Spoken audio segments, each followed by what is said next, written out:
All right. If you have any questions, use the chat box or any comments.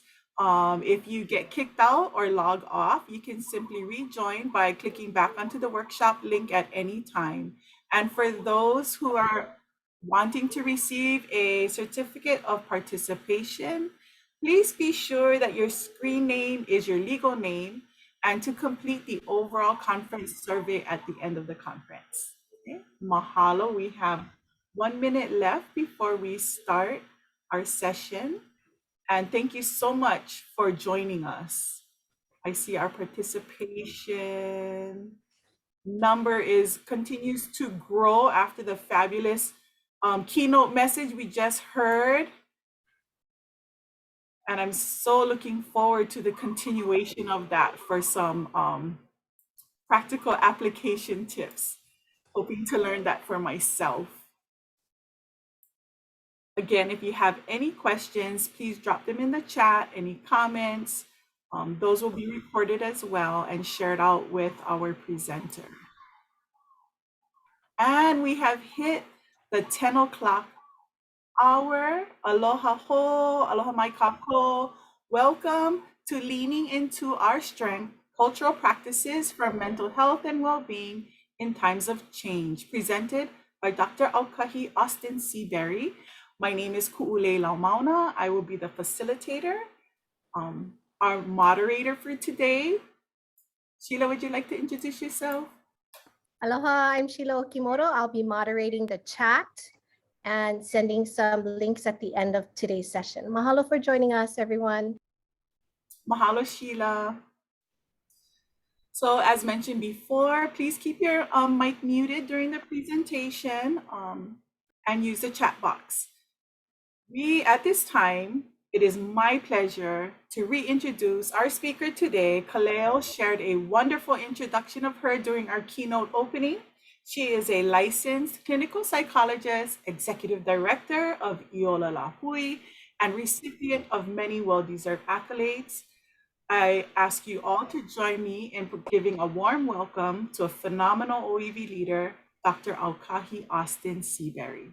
Dr. Austin Seabury, take it away. Oh, mahalo nui. Aloha, folks. I'm so happy to be able to continue with just us now. You know, we left everybody else behind. Now it's going to be just us to zoom in a little bit further. Now, I have to warn you, this is my favorite stuff to talk about. So I can go all day long. So then I'm going to keep it to 40 minutes so that we have some time for you folks to chime in, to share. I was just glancing at who our participant list and so many other folks who are here could be leading this talk that I want to make sure I might even shut up a little bit early so that we can create some space for folks to share what might be on their hearts and minds in this day. This is, as I was saying during the talk that I just did, you know, our lahui, we have wisdom and depth that would see us through anything. And so there's so much that we can do in this space. So we're going to scratch a couple surfaces. I'm going to get specific in a couple places and maybe throw out a few dares for all of you related to dusting off your old hula book or music book. Okay? Okay, my ka'i, let's boogie, shall we? So I like questions. I'm going to do my best to monitor the chat. And I've asked the team if there are specific questions about like, hey, I can't hear you, or things that are like sort of important to interrupt ones, to please kick them up to me. But then periodically I'll stop and see if I can scan and check in on if there are any that I can pick up along the way and swoop into what I'm saying. And then again, to leave time at the end when we can really kind of go there about the things that folks are interested in sharing. The hard part is that there are so many of you that we can't just do the sit around and kuka kuka thing that I would love to do.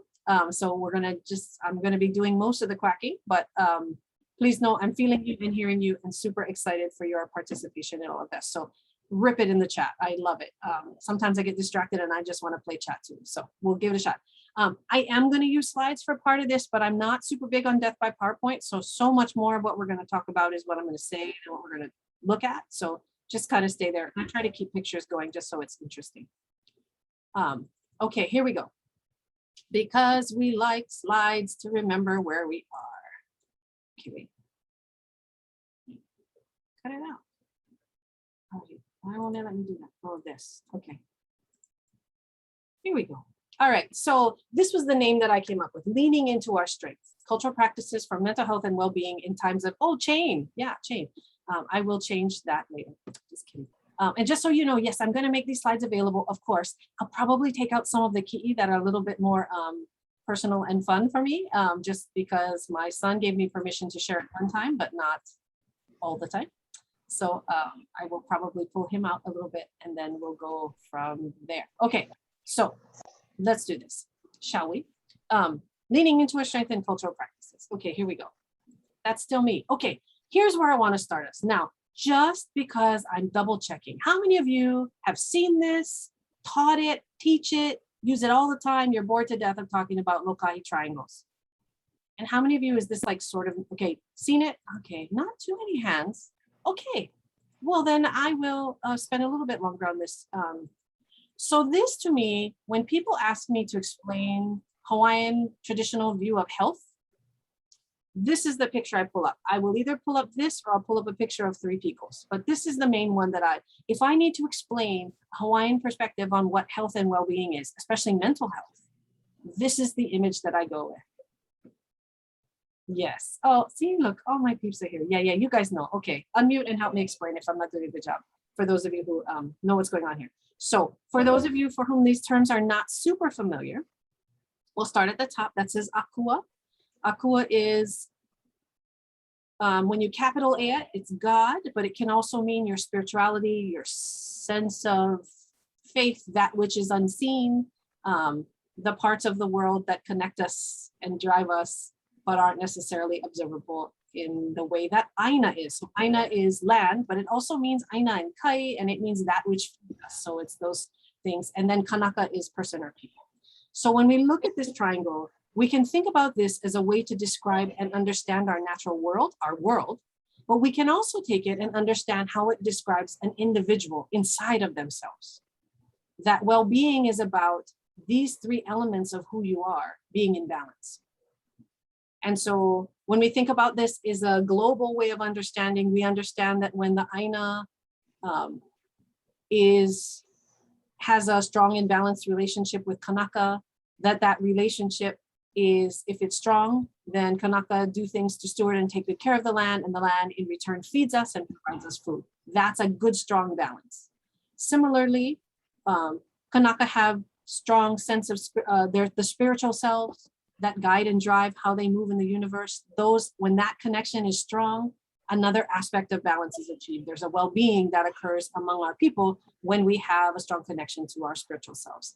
And similarly, when we understand the spiritual nature of our aina and the connection between, for example, our understanding of a natural element and the spirituality that is associated with that, we tend to do better. There is balance in our universe when we understand those connections. So that's kind of in a global sense.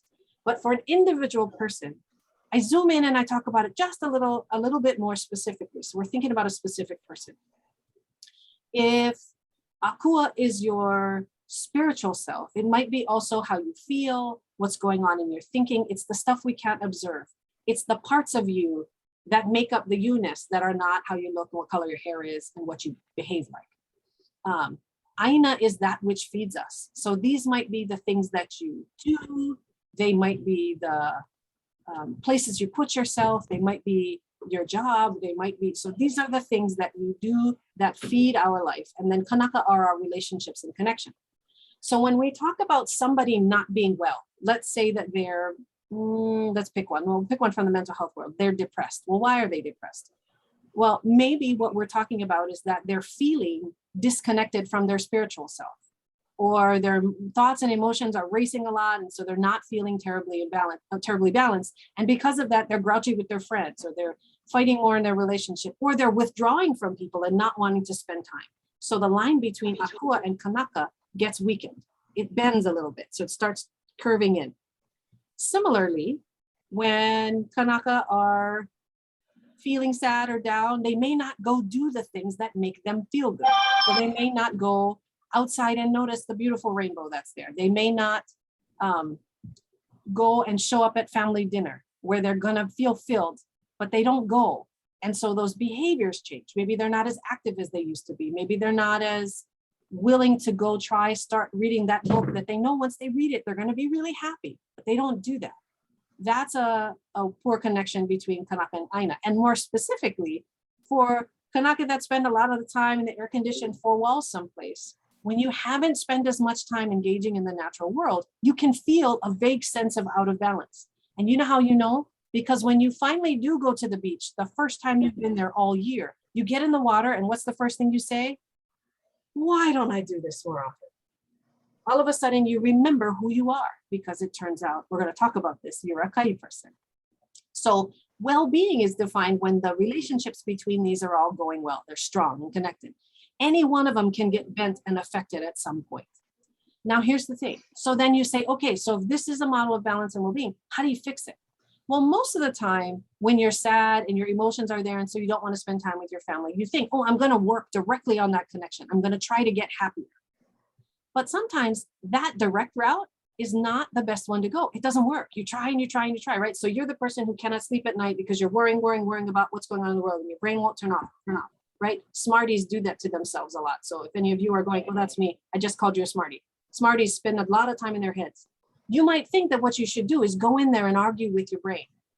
You might need to go in there and convince yourself to put down the worries and go to sleep.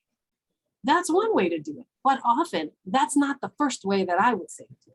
I'd say, oh, if one side is bent, yeah, you can try to push it out and straighten it up, but you could also go strengthen another side.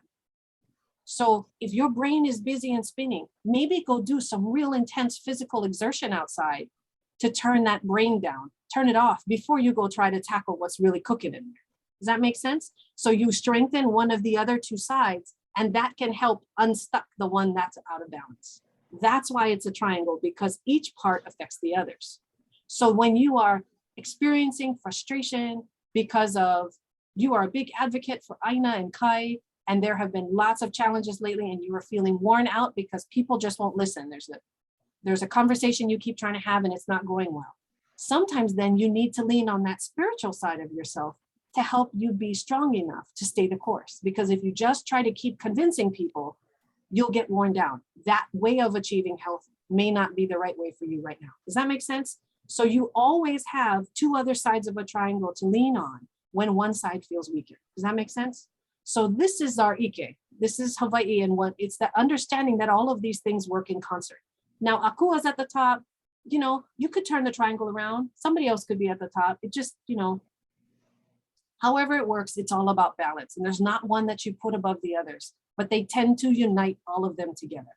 And in some ways, for most Kanaka these days, I want to say, the remembering and knowing how to comfortably access your spiritual self is one of the first places I check when people are saying they're feeling lost and overwhelmed. I'm like, okay, have you plugged in lately to your spirituality? Where's the I'll check in that? Does that make sense? Okay. Okay. So let's talk about your first assignment. If I were to give a prescription to every Kanaka Oiwi on the planet, and I said, this is what I believe would heal us if we're all ailing as a people.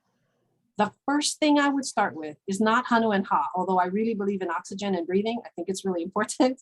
I teach it all the time when I'm helping people kind of walk back to puff out the sides of their triangle and be balanced.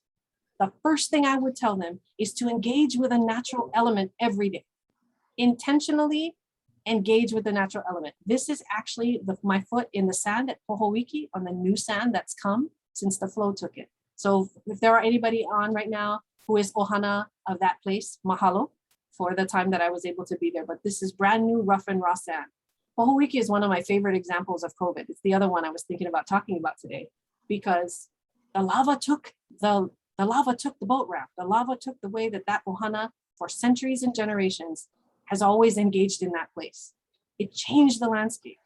And so what is there now is this tiny little sliver of a crescent of new beach, but it's not peaceful. It's not scenic and calm. It is pounded by waves. It is pounded by energy. And so it's very, very intense. And even in that moment, burying my feet in the sand grounds me in the face of all of that intense energy. So when I talk about engaging with a natural element every day, you might go, oh, what do you mean? The sun hits me every day, but when I walk from my car to my office, okay, lovely. Even in that moment, if you just stop for a second and intentionally let it happen, greet the sun. Feel where the wind is blowing from right now, and what kind is it? Is it the puffy hot one? Is it the steady one? Is it the sneak around and whack you in the face like up at the Mauna was? Remember that? Holy smokes, that wind was so informed. It knew how to get in there and mess with you. So you're like burning hot, and then one icicle of wind hits you right here. Wild. Stand in the rain on purpose. I'm a wash and wear human, so I can always do this one. I never have a hairdo that can't handle some rain. But stop and let rain fall on your face. Walk barefoot to feel the ground. Touch plants or other living things. Watch out for 10, 11-year-old boys. They're kind of sticky, but it's okay. They're worth touching too. I'm just kidding. That's my kid. It's always sticky like he's been holding gummy bears. I don't know what it is. Anyway, talk to the ocean. This one is very me, right? So how many of you can see ocean on your drive somewhere during the day? You drive far enough or you can see ocean. Okay. And you go, oh, Nani, hi, ocean. Talk to it. Even if you're in the car and you're in traffic, give her a chat. She loves to hear from you, right? So give it a little chat. Say, Velina, aloha, how you doing, Mary? Hang in there, I'll be back to see you later. I owe you two, whatever. Have a chat. Smell the air. It has a smell. Depending on where you live, and if you live with an 11-year-old, maybe not, no, I'm kidding. Smell the air, it has a smell. How many of you just really, really love the first smell of rain landing on concrete? It's a smell of my life. I smell it and I know where I am. I know I'm in Hawaii because I've smelled it other places and it does not smell the same. Ew. Sorry, I lived in the California Inland Empire and the rain does not smell the same when it lands there. It's okay because I know I'm in Hawaii when I smell it. Listen to the birds or to the silence. So just stop for a minute and engage one of these elements. Now, you might say to yourself, that all sounds so pretty and pristine and idyllic, but what on earth does that have to do with mental health? Anybody want to wager an answer? Why do I think this is the key to our lahui? Yes, from the IE. Hello. Anybody know why I think that might be? Want to unmute and chat with me? It's okay, I'll tell you what I think, but I'd love to hear what you think. We have a hand up from Nani Ann. Yes, please. I think she was up for a while. Yeah. Everything. It helps us, it helps to clean us and refresh us. Mahalo. The smell of rain, the touching of a natural element, it reminds us who we are, especially Kanaka Hawaii, Kanaka Uiwi. We are reminded who we are when we engage with the natural elements, right? And even if it's just more sort of metaphysical or sort of, just sort of emotional than that, to give yourself a moment where you are allowed to just stop and be, that's not a gift we all give ourselves every single day, right? Not all of us do that now. And so when we can engage in that way, we are hit with all of those gifts all at once. I'm going to argue that this touches every part of the triangle all at once. Because we're saying, okay, we're definitely engaging with Aina, right? Because we're stopping and taking it in that moment, right? We as Kanaka are filled in that spot, right? We're taking care of ourselves in our relationships, right? That's a pilina thing. And in terms of sort of a spirituality, we know because we're Kanaka Oiwi, that engagement makes us better, soothes us, brings us peace. Oh, mahalo. Kanilehua in the house. Thank you so much for that, Paula. Yes, so we in this moment, we do that. And if we intentionally engage in one practice every day, we are walking the walk of our kupuna because we were an intentional practice people. We were practices and protocols. We did same every day for the things that worked for us. And then we had special for other times that were ceremony. But the same doing done way of our people begin by engaging a natural element every day. It's the beginning. Thank you, Carol. Yeah, it gives us perspective. Absolutely. Okay. Ha'avina number 2. We are going to try a mindfulness exercise. Are you guys ready? Here's the hocus pocus psychology part. No, I'm just kidding. This is something you can do for yourself. So you know how we just talked about that you need to engage in a natural element. Well, not every day can you spend an hour at your favorite beach. You can't. But you can do this. So sit with me in your chair for a minute and let's just try something. Okay? want you to sit there, let the chair hold you up for a minute. If you can, put your feet on the floor, rest your hands on top of your uha so that you're not holding any energy to hold yourself up. You're relaxed and letting it hold you. I have, but the bucket's going in. Yeah, Okay. okay, I will bring them into the garage then. Somebody needs to hold.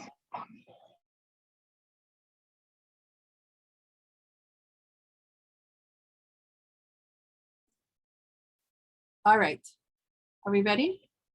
Oh, boy, all kind of things just happened. All right, folks, here we go. So sit in the chair, let it hold you up. Rest your hands on your uha. Allow yourself to just sit and be for a moment. Don't hold the tension you normally hold just to look profesh, okay? I want you to picture a place that makes you feel happy and calm. Where are you? Choose some place you know very well. For some of you, you're at Aukahi. Some of you are in the plains. Some of you are at Target. And some of you are in the ocean. Pick a place that makes you feel happy and calm. Notice how it looks. Look around. What do you see? Notice all the details. Add in the ones you love. How does it feel to be there? Is there cool air? Is it warm? Is it hot? Is it a humid day? Or is there a breeze blowing? What sounds do you hear in your happy place? What does it sound like? Are there birds? Is there giggling? Is there water? And notice the smells too. What does it smell like where you are? It smells familiar. Let all of those feelings and all of those senses settle with you. Spend some time being peaceful and relaxed in this space. When your thoughts wander away to something more busy, invite them back. Notice the details. That'll bring you back to it. Look at the details of the place where you feel happy. One more time, grab the sense that most pulls you there. Is it how it sounds, how it smells, how it feels on your skin? Reach out and touch something there if you can.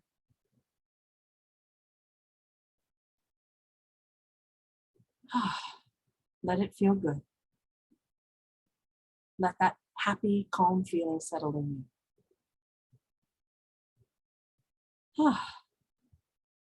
Okay, my dears, guess what? That took about 30 seconds. But practicing mindfulness like that can give you a real quick field trip to places you don't have time to go today because you have a report due, right? Anybody old enough to remember the commercial for Calgon? Calgon, take me away. Anybody remember that?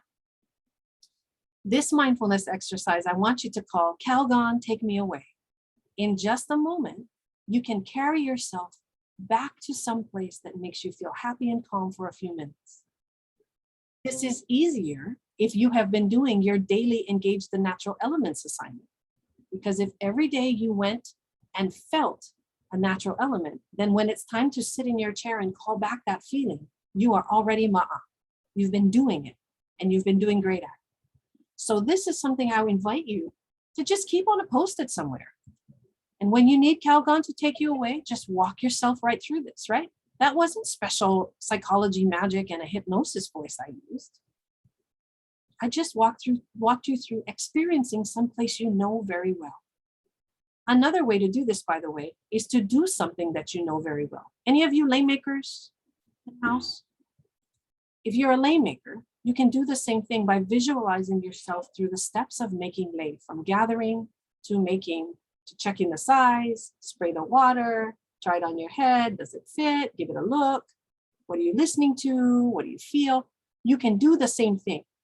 It can be an activity or a place, but it's something that you give yourself to bring that sense of peace and calm and to sort of activate your koto practice when you don't have time to bust out your raffia and your la'i, you know, when you don't have time to go gather, you can still walk through and get the gift of it while you're in the middle of a meeting, when you might be a little tired and you need a little energy. Yeah, Your brain can take a Calgon break and come back. Not an important meeting. Don't tell your boss I told you to do that. I'm just kidding. Okay, so the next ha'avina is to spend time in spiritual places. Now, this is not a picture of Kaumakapili, but it could be. Spend time in places that light up your soul, that when I say the word akua, you feel it there. This is me up where Waianae is cold. This is Ka'ala, the land of the mist. And that's my little friend that I found there. Pop quiz. Anybody but Anuenue, what is that? Anybody know who she is? That's a kahuli. Everybody knows the song, remember? Kahuli aku, kahuli mai. Well, that's where you find her, is up in a spiritual place. That's where she hangs out. You can't find her on the tree by longs, okay? You got to go up and get her.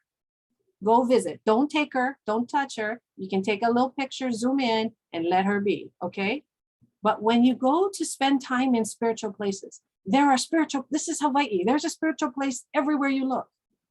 You can convene in that way anywhere you are, even in a four walls air-conditioned office. You can convene a spiritual space inside yourself. But that you have to practice. And the only way to practice is to go do it. So spend time in places that activate your spirit. Now, the question is for you, what is that place? Are you an Uka person? Are you up at Ka'ala? Are you down at the Kai? Right? Are you the person, this is Ma'ili? Are you Vaina? Are you a person who's in the plains? Or are you at Target? I don't care where you are, because townies, yeah, little different array of experiences about what a spiritual experience could be. But for you, know who you are. And interesting, if you don't really know, and you say, oh no, I'm everyone. I like all of those feelings. Okay, might cut you, but you probably, in terms of your genealogy, have one that you lean more toward.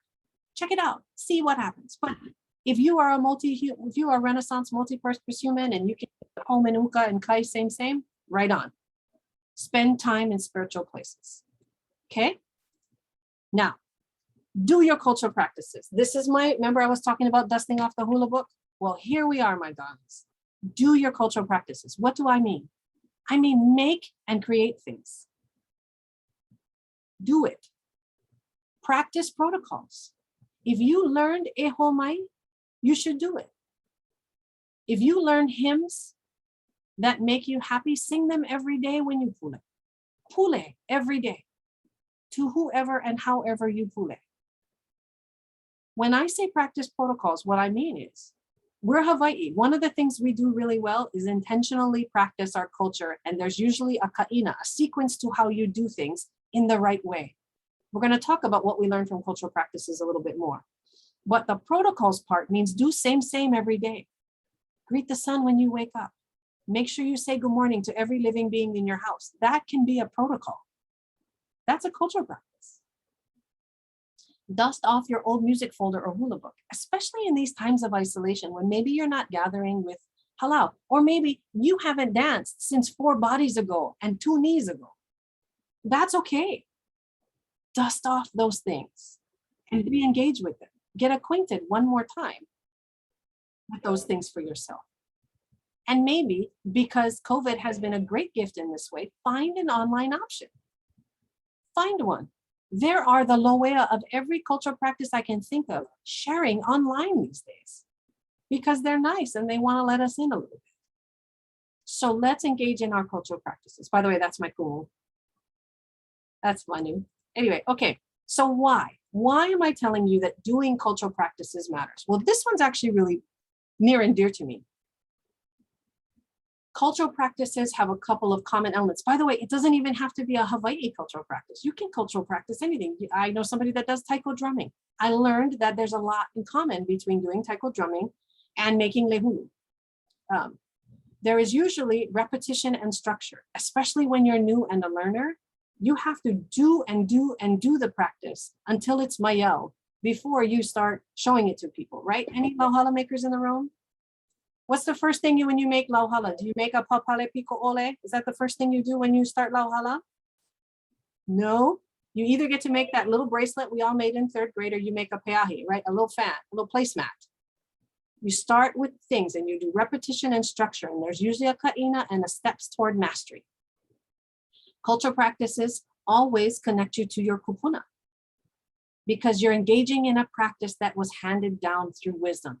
Are they your exact kupuna? Maybe not, but they're our kupuna, and there's wisdom in what they left us in just how you make your hands, or how you make your voice, or how you hold your kulana while you're doing it. Cultural practices give lessons and wisdom when and how you can receive it. So some days you might be a grouchy teenager in a tank top who doesn't want to learn about why this oli is important. You're just fussy and tired that day. And so maybe the lesson and wisdom you're going to learn that day is how to sit in your own discomfort until you find peace. Maybe that's what you're going to learn today. But cultural practices have wisdom that sneaks in your ears in ways you can receive it, because you're busy trying to do mastery. So your brain is busy and can't object to lessons sneaking in there and grabbing you and teaching you stuff. That's why cultural practices are magic. It can help you tolerate discomfort.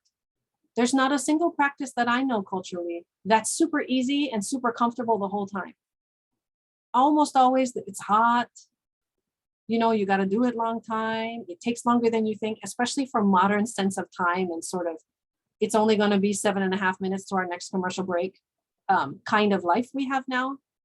There is a lot to be learned from tolerating the discomfort of waiting, of sitting in something, of holding a position because your kumu told you to. And there's something also just really magical about the kumu haumana relationship. To just place your trust in someone else to guide you is not a common practice in modern society. It's not typical to just hand your trust to a kumu who's going to lead you through what you need to get where you need to go. That's not typical these days. Cultural practice offers that to us. And it is a wonderful and loving experience to do so, even when you get scoldings, even when you get the nuku. I had the privilege of listening to many cultural practitioners talk about how they learn and how they achieve mastery. And almost always there is an aspect of the nuku, the scolding that happens, but it's not scolding for the sake of yelling. It's scolding in the context of a trust and love relationship. If your kumu has committed to you that they're going to help you be a practitioner, then they have to nuku you to get there. That's something really important about that. So when you look at those relationships, know there's real value in being able to sit at the knee of a kumu. Now, the other thing that cultural practices do, and this is for, remember I was talking about you busy brain smarties? It gives you somewhere else to go. So when you've reached the end of your road, when you're about to run away with the gypsies because you just can't take the COVID, everybody up your nose all the time thing anymore in your household, cultural practice gives you somewhere else to run to. It gives you mentally somewhere to be because you are running through what you've learned, because it gives you lessons to lean on, because it gives you wisdom. And spiritually, it gives you somewhere to go. Because remember, I told you, it taught you how to tolerate discomfort. It gives you space in your soul. It teaches you that you have a depth that you never knew you had because you're leaning on the strength of your kupuna. And you learn that through the cultural practice. Does that make sense? So especially in a time of COVID, that's when I'm going to say, hey, did you start and you got 2 inches of a lehulu and didn't get any farther? Oh, did you once take an oli workshop from Mahalo Kalahai? Go grab those things and re-engage, because they will give you that somewhere to run to when you cannot anymore. When you as a mere mortal cannot anymore, this will give you that whole new vast universe to lean on. Does that feel good? That's what I want you to feel, is being Hawaii is abundance. We have more than we need whenever we need it. Only sometimes we're stubborn and we won't look at it. It's like, no, I don't want to look in there. Yeah, I know I can go hula, but yeah. Or yeah, I know I should wake up before dawn and go fishing. I know I should go with them, right? I should go learn how to make imu. But I don't want to. They're going to give me the guru job. Yes, they are. And mahalo for that. You got to move a lot of rocks before you get to be in charge of the good gigs. That's okay. But doing that gives you this vast wealth of capacity for your own mental health and well-being. It's the best state of the rails I've got. Now, Now, you guys probably know I'm a psychologist. I do therapy. When people struggle, I think sometimes they need help, right? Certainly, I think that.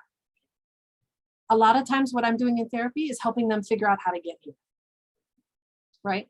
If you want to know what I think you need to do to stay well, engage in a regular cultural practice and do all those things I had on that list. Engage with the natural element daily, all those things. Now, any of you on here, Aina-based program runners who have their feet in the lo'i, or you're a mahi ai, and you have your feet in the lo'i every day and you chant, and then you go, yeah, but it's still hard for me.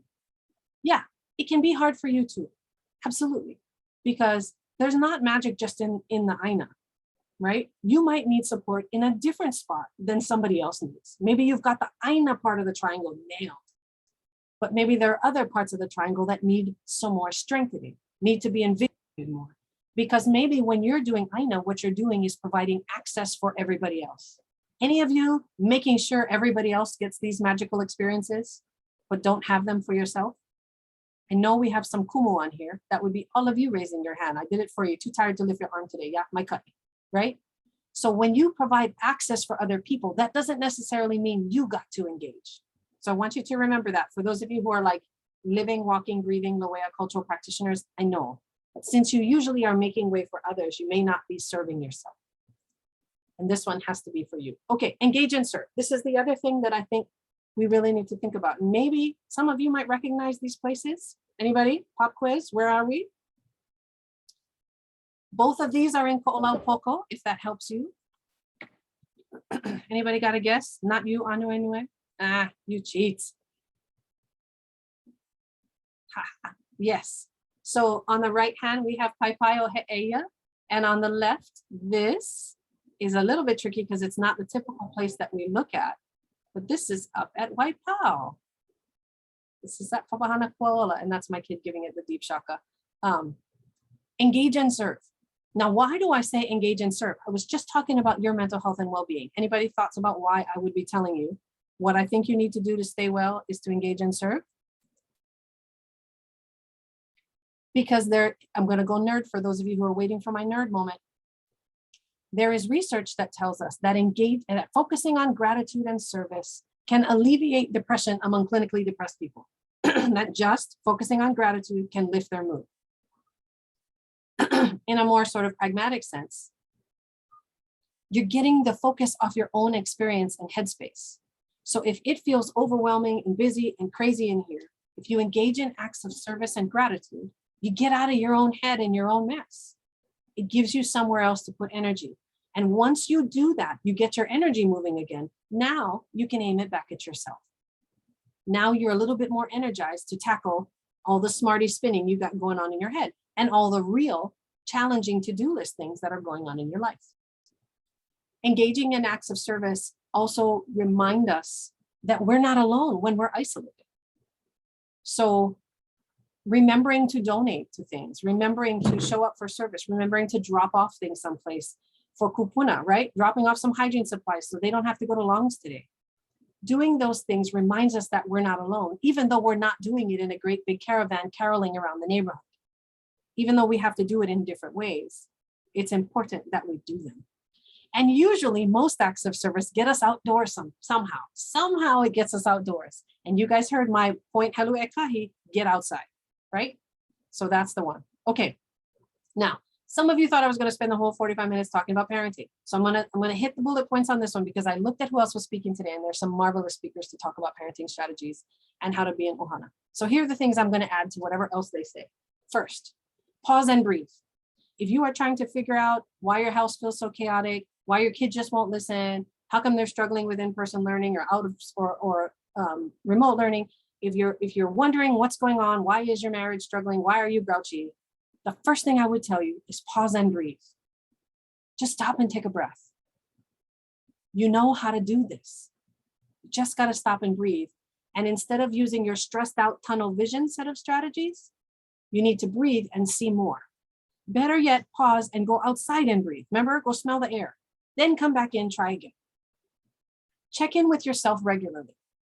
On a regular basis, if you ask yourself, am I okay? You're going to have a better chance at making sure you actually are. The things we pay attention to tend to get better.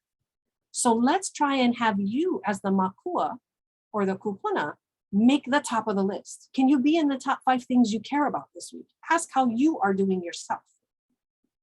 Lean on routines and structure. When certain things happen in the same order all the time, it tends to reduce stress for your children and for yourselves. So lean on those routines and structures. And similarly, if today is a crazy day and you're just not having it, you don't have the gusto for routine, it's also okay to break it when you need to, right? If you're like, every day I make sure they have a fruit and a vegetable and a protein in their lunch. And today I am Luhi, and if I cut another piece of fruit, I'm gonna go bananas. Okay, then no fruit today, right on. They'll live one day without a fruit, okay? So that's where we go. Routines and structures help us, and we break it when we need to. Remember your sense of humor. Very little of this is gonna be made better by laughing, but it's certainly not gonna be made worse, and you might just hang in there one more day till you can find your feet again. Remember your sense of humor. Wherever you can laugh, in whatever way you can laugh. It matters. The next one is to say, things aren't always going to go perfect. Try again.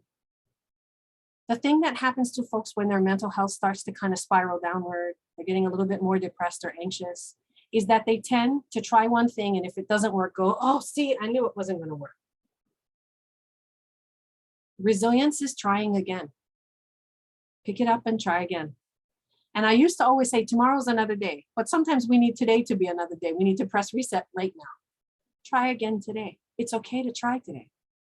It's all right to try one more time to see it as something that could possibly work out. That's what resilience is, by the way, right? It's the stubborn refusal or the stubborn insistence that everything's going to be okay. The stubborn refusal to believe that it's going to be broken permanently, whatever it is. Even if you have no data whatsoever to tell you have any reason to think it'll be fine, you stubbornly refuse to believe that and stubbornly insist it's going to be fine anyway. Somehow it's all going to work out. That's resilience. Okay, focus on balance versus everything being perfect. So remember I was talking about the triangle, and sometimes it gets bent and you poof that guy out again, you try and you're working on balance. Ideally, you're shooting for a place where you're maintaining balance between the different parts of your life, instead of thinking that every single aspect has to be perfect. Because shooting for perfection means there's a pass and a fail. And pass-fail is not a helpful model. So focus on balance versus everything being perfect. And the last one is the one I want you to remember. Sometimes we're so burnt out, we cannot make nice words. Sometimes we're so tired because we've talked and talked and talked to these little humans, and they're just not doing their thing. When you don't have any more words left and you need a Calgon moment, but you just can't have one because you're driving right now or whatever, hugs and physical contact, loving physical contact, go a long way when the words are hard. When you pause and breathe, just a loving, warm touch or a hug can soothe you and the person you're trying to soothe when you guys can't problem solve it yet. There's no fixing it yet. A touch and a physical hug can make a lot of headway in communicating with sullen teenagers, with super, super active young ones, all of those things, okay? So remember that the touch heals both of you. Just literally touch them on the shoulder as you walk by. Stop and force them a hug until they relax into it. Whatever it is, physical touch goes a long way, especially in a COVID world where we're all touching everybody else a lot less. The people in your bubble, please touch them because they're deprived a little bit of that feeling, right? They don't get the honeys hello from people, all that stuff. Okay? All right. Now that said, it's time to open the mic or throw a chat up in there if you want to. Let's talk. We have just a few minutes left. I'm going to stop my share. The last slide just says Mahalo anyway. You don't need to see my slides in Mahalo. Thoughts? Do people have thoughts here they want to share about something they want to react to in all of this? A question they have? Anybody? Anybody going to let themselves not cut the banana today and just let them go to school with carrots anyway? Anybody? Dr. Aukahi, you've been receiving a lot of mahalo in the chat, a lot of connections, even throughout the island, even as far as Guam, connecting like to Ike and meditation, like Very powerful messages are being sent. Here's a question we see from Keala. Do you have tools that you use when talking to parents who are struggling with their keiki? Visuals.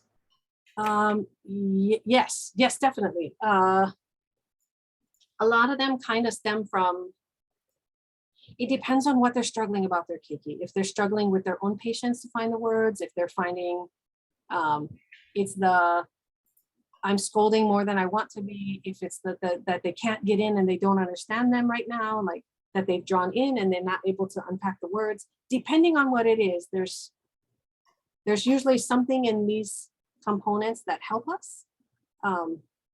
And I think that's why it's kind of like, it depends on kind of what the difficulty is.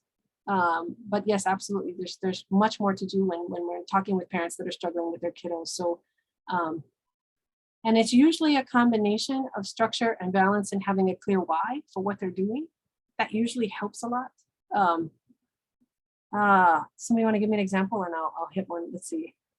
Where do we go to learn culture practices if you haven't been taught? That's a really good question. There are lots of ways to begin and initiate cultural practices.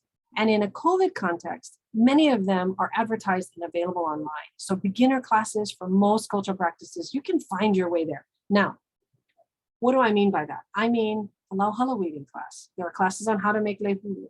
There are classes on how beginning oli. So the beginning part, beginning Olelo Hawaii, there are free Olelo Hawaii classes online now. So there are, thank you, Kule. There are absolutely ways to begin.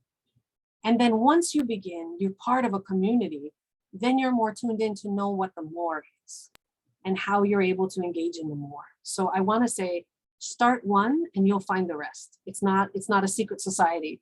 It's just begin and the community will lead you to your next step. Mahalo. Okay. I'm just scanning if there's anything else. Yes, Florence, please. Are you waving at me? Yeah. Kalamai, are you on mute? I can't hear you.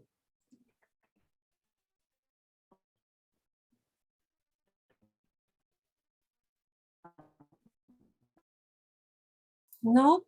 Yeah, hi. No, I don't know what's cooking. Something's up. Do you want to try typing, Kalamai?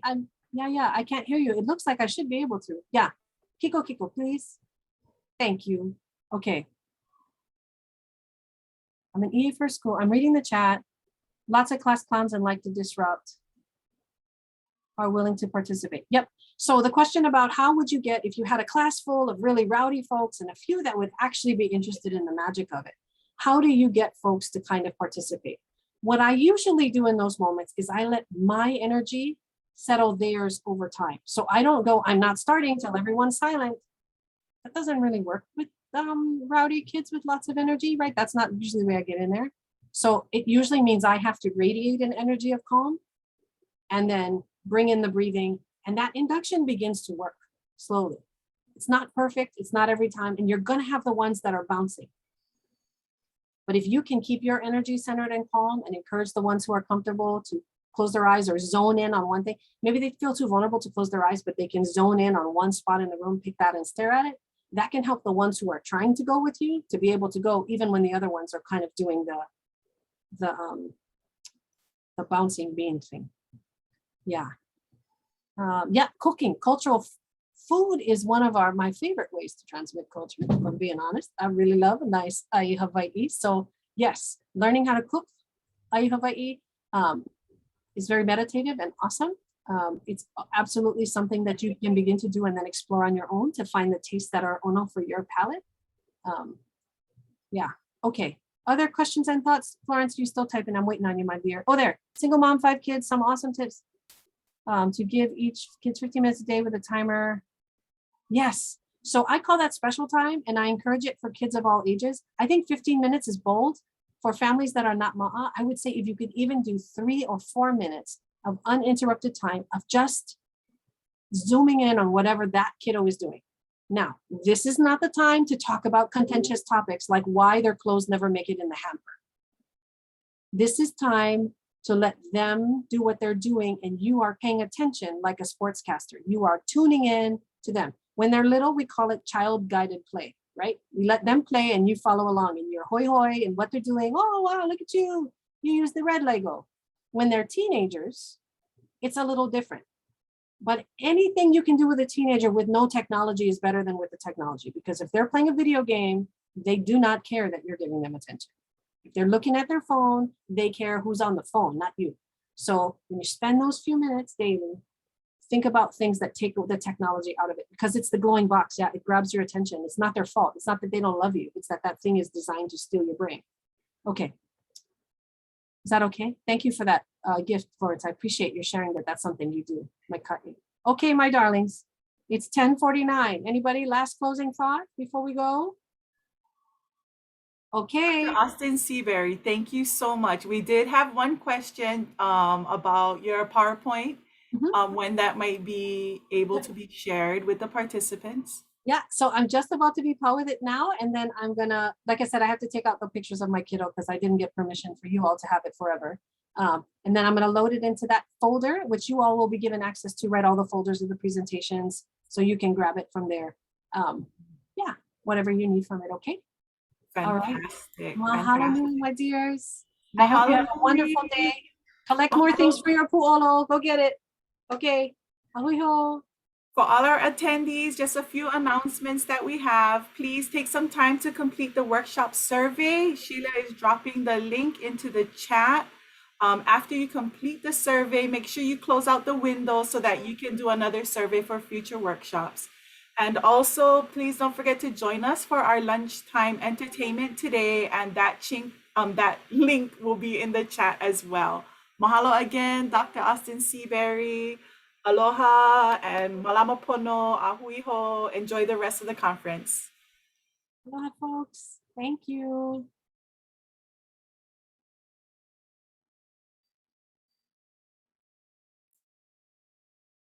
Oh, awesome. That was so vai. Oh, I have mahalo so nui. much to do with my ohana now. I love it. Yeah. Some good questions came and thoughts. I love it. Thank you Lots so of good much. manao. If anyone's here who wants to speak with Dr. Seabury, and you can unmute or just say your mahalo. We want to mahalo her for coming too and honoring us with her experience and expertise. My son, he's having a difficult time with this COVID, because my grandson, he doesn't like studying. He just does not like studying. Yeah. He doesn't, he just wants to play, like for real. He just like play. And you know, it's really getting to my son because he's losing his patience with his son. Sure. And so do you have any suggestion what I can tell him Sure. in how to get his son to settle in learning? Yeah, absolutely. Okay, so a couple of things. I mean, I guess maybe one frame is one for the tired dad who's got a kid that he's been trying to force to sit in a chair for a long time, and how frustrating that is. You just continue to express understanding and love for dad, because that's a hard spot to be in, especially when you feel like you're tug of warring with your child's very nature. Right? Yes. This is a kiddo who really, really likes to move and play and be joyful. And those are not things you want to squash in the kiddo. You just need them to also settle. So one suggestion I have, and this is a little bit contrary to some folks' view of things, is that there might be an intentional decision to allow the child to play and run and exhaust before you have them sit down to work. The traditional model said, make them sit down and work in the morning when they're the most focused, and then let them play at recess. With this particular kiddo, if dad can carve out some time before the work time is supposed to start, to just let him run and play and be free, he might have a little bit more luck with settling. And it's really idiosyncratic to the kid, right? Does this work for this kiddo? But if he hasn't tried that before, I might, just to let all the wiggles out before. And also to just honor the nature of the kid, right? That they first want to greet the day with joy and enthusiasm. And then let's think about how to be enthusiastic about that worksheet. You know, like it just invite in a little bit differently. If always it's like sit first, then you play, you know, no work and no play doesn't work. The other one is to offer options that have to do with, if it has to do with the physical need for movement more than the creative mind that wants to play, if it's physically just wanting to move, to think about, is it really necessary for my kid to sit still? while I'm learning during the parts when the teacher's just talking and teaching? Can they stay in a certain space instead? So they're still complying with the rule, but their movement allows them to be moving so their brain can take in the energy, because that might just be how they're wired also. So there may be some adjustments that need to be made around that, especially if dad is taking a bigger hand in education right now, because kiddos. Because he's working full time. His mom is working full time, and usually he doesn't like to do homework with his mom because the mom has no patience whatsoever. Right, and you probably get how she got there, right? I'm sure she was perfect patience the first 100 times, right? But holy smokes, now it's hard. Yeah. So that's what I would say, is I would offer love and support to the parents for having a hard time with it, and then figure out if there's a different way they can approach it to meet the kiddos' needs. That's my best suggestion. Can I make a suggestion too? At our school, some of the kids have like those puffy plastic pillows and they're sitting on it, so they're still wiggling. Their coles are wiggling and their hips are moving, but they're at the desk, so it gives them some room to wiggle a little bit, but not a whole lot where they've got to stand up and go. But there's something that helps to get that balance in there. So it's something different, that may help. I've seen kids, teachers put those stretchy bands on the bottom of the legs of their chairs, and the kids' knees are just the legs are hitting it, the bungee cords. Yes. And so they have something to kick. Yeah, something to kick and to keep their feet moving, but their brain is, there. Oh, that might try that too. Okay, that's good. Yeah. Thanks, guys. That's awesome. I do share that with my son. Thank you. Really appreciate it. Thank you so much, everybody. Okay. Aloha. Aloha. So how do we do the survey? The survey. Oh, you know what? I'll put the link in the chat again. It may have gotten buried. Okay. Here we go. Thank you, Lance. Yes, fidget toys. Aukahi, I was going to mention, I'm teaching a parent ed class right now at my school. Yes. I'm Janet Mailua from Kamilawiki Elementary, east side of Oahu. And so I have parents who are not, we have a mix. Sure. Grounded. I've got some parents in the class from Kona side and from Kauai. And last night I had to talk with a parent about she's having like cultural pushback from neighbors. And so I wasn't sure how to help her because the children and the other neighbors are having problems with their relationships with her daughter. And so they're young children, and habits such as lying and stealing, and this is the mom's words, and things like that, and bullying. So I'm trying to think culturally, what is a good way to help this mom feel strong enough that she can help this? This is only a 5 and 6-year-olds that are doing this bullying type of thing to her daughter. And right. So how can I help this mom understand how to strengthen her daughter? You get what I'm saying? I do. So one of the things that, this is kind of a longer conversation and almost a different workshop to talk about some of this stuff, but no, it's okay. It's because it's really important. There's the concept of kulana, right? Which is the way that you carry yourself. It's not just posture. Kulana isn't just your posture. It's the way that your internal values show on the outside. Yeah. So when you feel good about yourself on the inside and you know that what you're doing is pono, you carry yourself in a way that reflects that. Now, if we're talking about what does bullying prevention look like for young children, 5 years old is not too young to be talking about that. Right. That is absolutely about a conversation about kulana. Because there's research, right?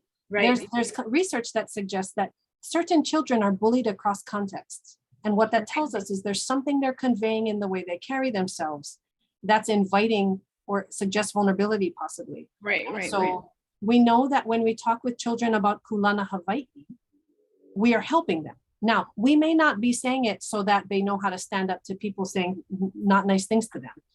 We might be teaching them that that's how you stand for piko. That's how you stand for protocol. But teaching them how to hold themselves and that there's a why you're doing it, can extend to a home conversation about why you're not going to tease back just because those girls are teasing. And so you might do a kulana piece about that.